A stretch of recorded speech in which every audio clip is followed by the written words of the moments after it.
उस्ताद ने शागिर्द को सिर्फ मिट्टी और एक फूल दिया, मगर इसमें जिंदगी का बड़ा सबक छुपा था। एक शागिर्द अपने उस्ताद के पास आया और बोला, लोग मुझे अक्सर तकलीफ देते हैं, बुरा भला कहते हैं, मुझे बहुत गुस्सा आता है। उस्ताद ने उसे थोड़ी सी मिट्टी उठाने को कहा और कहा, इसे अपने हाथ में मजबूत पकड़ लो। शागिर्द ने मिट्टी को जोर से पकड़ लिया। कुछ देर बाद मिट्टी उसके हाथ से गिरने लगी और हाथ भी गंदा हो गया। फिर उस्ताद ने उसे फूल दिया और कहा, अब इसे हाथ में पकड़ो। जब उसने फूल पकड़ा तो हाथ में खुशबू रह गई।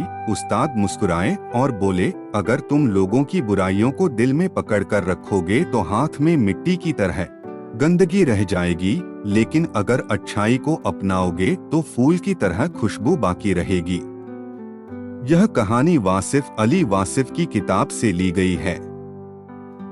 अगर ये सबक अच्छा लगा हो तो वीडियो को लाइक करें और चैनल को सब्सक्राइब करें।